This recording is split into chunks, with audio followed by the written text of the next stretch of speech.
Some people get diamond bracelets for their birthdays and all that sort of thing. This just arrived. This is my birthday present from Rations. And I'll bet you my guest has never received a present like this. But these are, without a doubt, the most beautiful Frankfurt.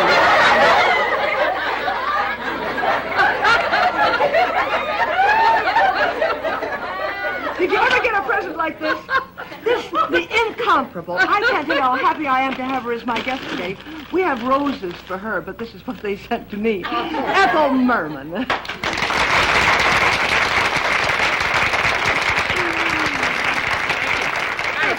I look in the paper.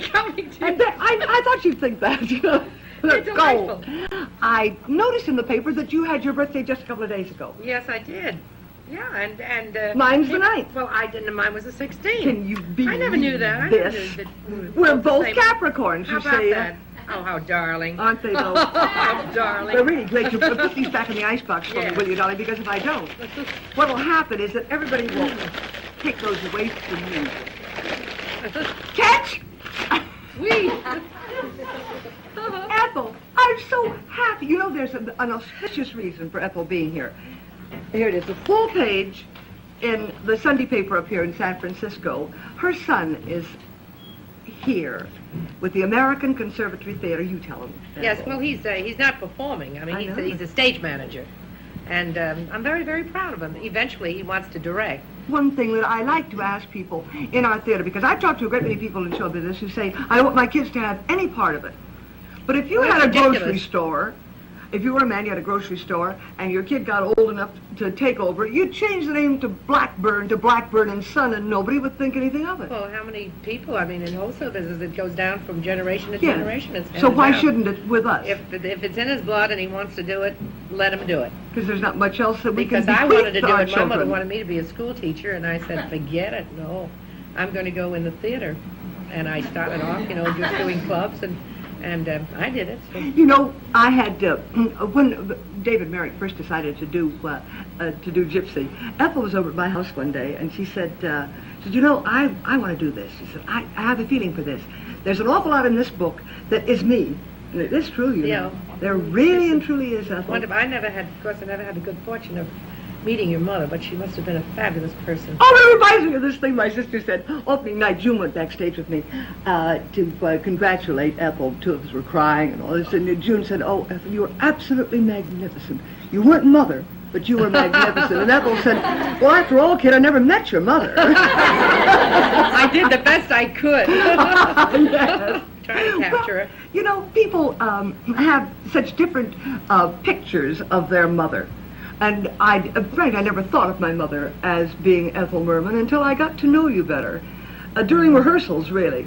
It had nothing to do with the play. Well, I mean, she was really a driver, as you know. I mean, but there was so much, she had so much heart, and whatever she did for the girls. I mean, all out for them. They were her life.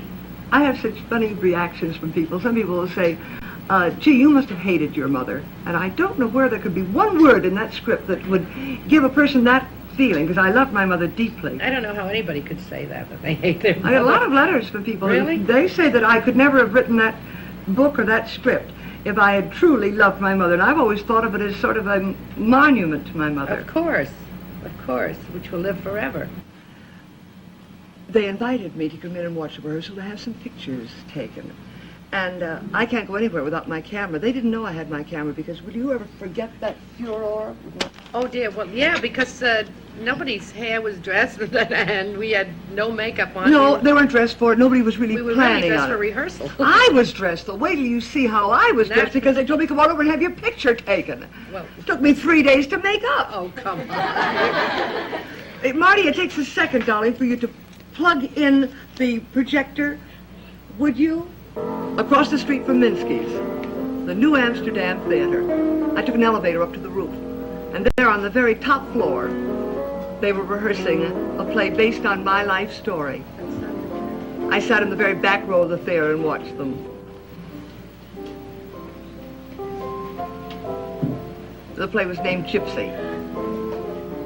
That was Sandra Church, who was going to play me as a young girl, and Ethel Merman, who was going to play Mother. That walk. Like no one else in the world could walk like that. Jerome Robbins, the choreographer and director, and Sandra. I thought maybe if I got up on the stage on my side of the footlights, things would seem, more real. But they didn't really. Somehow I felt like a ghost at a banquet.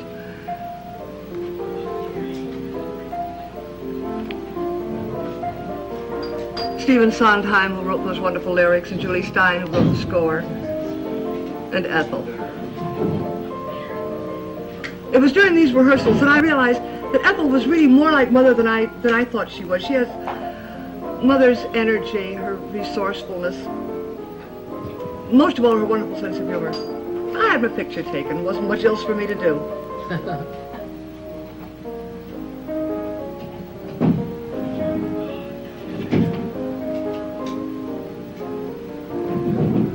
I went back out in the audience and sat in the very back row of the theater. It was just as well because I never could watch any of this without crying. The two little girls who played my sister and me as children. The little girl who played June had to have her hair bleached for the role. So did my sister.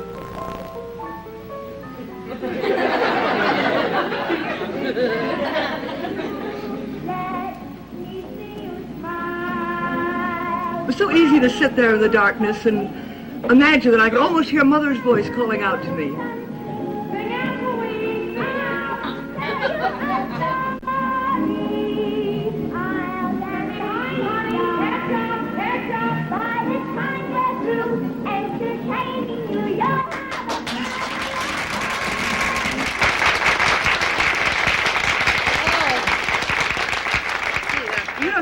Up to that night in May 21st, 1959, when I sat out in the theater and cried all through it, and people said, how can you be crying when this is such a moment of triumph for you? I think that's why I was crying, you know.